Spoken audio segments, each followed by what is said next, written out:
অভিযন্তা যোশিতা দাসৰ আত্মহননৰ ঘটনাই জোকাৰিছে দিছপুৰ।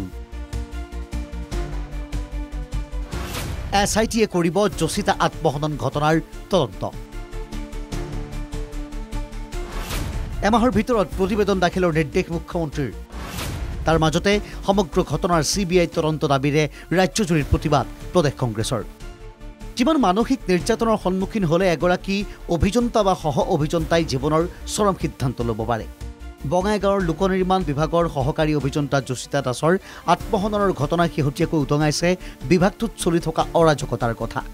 এই ঘটনাৰ পিছতে মুখ্যমন্ত্ৰীৰ নিৰ্দেশত গোচৰৰ তদন্তৰ বাবে বঙাইগাঁৱৰ আৰক্ষী অধীক্ষকে গঠন কৰিছে SIT। অপৰাধ শাখাৰ ASP নিংখুৱেই সিংছনৰ নেতৃত্বত গঠন SIT। এমাহৰ ভিতৰতে SITয়ে তদন্ত কৰি দাখিল কৰিব লাগিব প্ৰতিবেদন। তাৰ মাজতে দেওবাৰে যোশিতাৰ মৃত্যুৰ ন্যায় বিচাৰি ৰাজ্যজুৰি প্ৰতিবাদ সাব্যস্ত কৰে প্ৰদেশ কংগ্ৰেছে। এয়া দিছপুৰত গুৱাহাটী মহানগৰ জিলা কংগ্ৰেছৰ উদ্যোগত হাতে হাতে প্লে কাৰ্ড লৈ প্ৰতিবাদী কাৰ্যসূচী।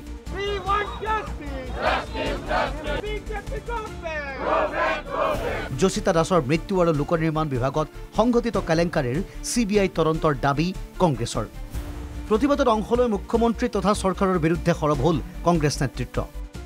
মুখ্যমন্ত্ৰীৰ নিজৰ বিভাগত এগৰাকী এছিষ্টেণ্ট ইঞ্জিনিয়াৰ যোশিতা দাস তেওঁ আত্মহত্যা কৰিলে আৰু আত্মহত্যাৰ নোটত আছে তেওঁ মানসিকভাৱে হাৰাশাস্তি কৰা হৈছিল।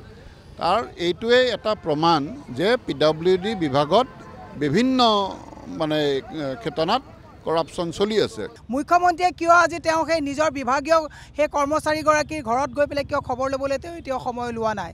আমি উচিত তদন্ত বিচাৰিছোঁ, ন্যায়িক তদন্ত, CBI তদন্ত আমি দাবী কৰিছোঁ আৰু যাতে এই তেওঁৰ বিভাগত যিটো এই যে 7% কিবা কমিশ্যনৰ কথা শুনিছোঁ, বিল বনোৱাত ক'ৰবাত 12 mm ৰড দিয়া ঠাইত 8 mm দি পেলাই 12 mm বিল বনাবলৈ তেওঁক প্ৰেছাৰাইজ কৰা হৈছিলে। মুখ্যমন্ত্ৰীক আমি কৈছোঁ যে আপোনাৰ ডিপাৰ্টমেণ্টত যিবিলাক দুৰ্নীতি আৰু অনিয়ম চলি আছে তাৰ উচিত তদন্ত হ'ব লাগে। সকলো বিভাগতে যি দুৰ্নীতি চলি আছে এইটো আজি দিনৰ পোহৰৰ নিচিনা স্পষ্ট। মই এটা কথা কওঁ যে অসমৰ অকল এই যি ষ্টেডিয়ামটোতে দুৰ্নীতি হৈছে এনে নহয়, প্ৰত্যেকখন ফ্লাইঅভাৰ প্ৰতিটো ৰাস্তাৰ ক্ষেত্ৰতে এনেকুৱা হৈ আছে আৰু এই ধৰণে কাম চলি আছে আজি অসমত।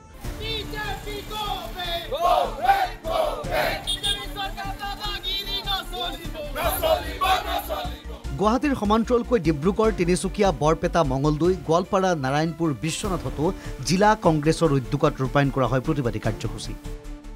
আমাৰ এটা কথা স্পষ্ট, অসমৰ কোনো জীয়ৰী কাৰোবাৰ স্বাৰ্থৰ বাবে ব্যৱহাৰ কৰি মৃত্যুৰ মুখলৈ ঠেলি দিছে, তাৰপিছতো তেওঁলোকে আজি নিৰাপদে ঘূৰি আছে।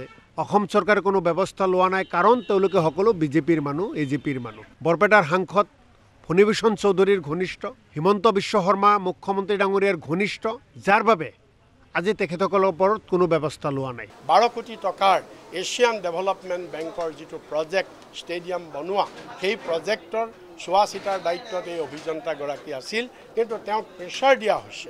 কাম নকৰাকৈ বিল পাছ কৰিব লাগে, তেওঁক প্ৰেছাৰ দিয়া হৈছে। ডেফিনেটলি PWD মিনিষ্টাৰৰ প্ৰেছাৰত হৈছে। যোশিতা দাসৰ যি আত্মহত্যা কৰিলে, এই যে বিষয়া কৰ্মচাৰীসকলে যে টকাবিলাক খাই আছে, কমিশ্যন যে লৈ আছে, ইয়াৰ এটা জ্বলন্ত উদাহৰণ হ'ল যোশিতা দাস আত্মহত্যা। Bureau report NKTV+।